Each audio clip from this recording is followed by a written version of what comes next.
ലോകത്തിന്റെ ആകെ പ്രതീക്ഷകൾ കൈകളിലേന്തിയാണ് ആർട്ടമിസ് 2 ഏപ്രിൽ 1 അമേരിക്കയിലെ കെനഡി സ്പേസ് സെന്ററിൽ നിന്ന് പറന്നുയർന്നത്. ദൌത്യത്തിന്റെ ചരിത്ര വിജയം നൽകുന്ന ആത്മവിശ്വാസത്തിൽ നാസ അടുത്ത 3 ചാന്ദ്ര ദൌത്യങ്ങൾക്ക് ഒരുങ്ങുകയാണ്. മനുഷ്യന്റെ ബഹിരാകാശ സ്വപ്നങ്ങൾക്ക് ഭ്രമണപഥങ്ങൾ താണ്ടി ധൈര്യം പകരുകയാണ് ആർട്ടമിസ് 2.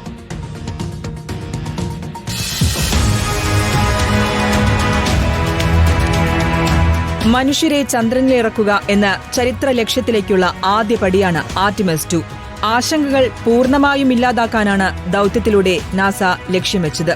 ഓറിയോൺ പേടകത്തിന്റെ പ്രവർത്തനക്ഷമത ഉറപ്പാക്കുകയായിരുന്നു ആദ്യപടി. ചന്ദ്രനെ കറങ്ങി ഓറിയോൺ ക്രൂ ക്യാപ്സ്യൂൾ പസഫിക് സമുദ്രത്തിൽ വന്നിറങ്ങുമ്പോൾ വൈമാനികരുടെ മടക്കയാത്രയിലെ ആശങ്കകളും അപ്രസക്തമാക്കുകയാണ് നാസ. നിരവധി റെക്കോർഡുകളും സ്വന്തമാക്കിയാണ് ആർട്ടമിസ് 2 ദൌത്യസംഘം തിരിച്ചെത്തുന്നത്.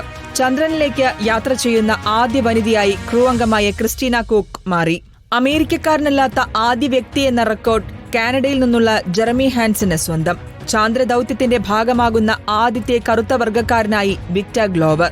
ആർട്ടമിസ് 2 നൽകുന്ന ആത്മവിശ്വാസത്തിലാണ് 2027-ലും 28-ലും 3 പ്രധാന ചാന്ദ്രദൌത്യങ്ങൾക്ക് നാസ മുതിരുന്നത്.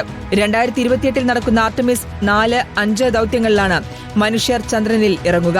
ആർട്ടമിസ് 4-ൽ നിന്നും 2 ക്രൂ അംഗങ്ങൾ ഒരാഴ്ച ചന്ദ്രന്റെ ഉപരിതലത്തിൽ കഴിഞ്ഞ് വ്യത്യസ്ത പരിശോധനകൾക്കുള്ള സാമ്പിളുകൾ ശേഖരിക്കും. പിന്നാലെ വിക്ഷേപിക്കുന്ന ആർട്ടമിസ് 5-ൽ നാസ പൂർണ്ണ ആത്മവിശ്വാസത്തോടെ മനുഷ്യരെ ചന്ദ്രനിലേക്ക് കൊണ്ടുപോകും.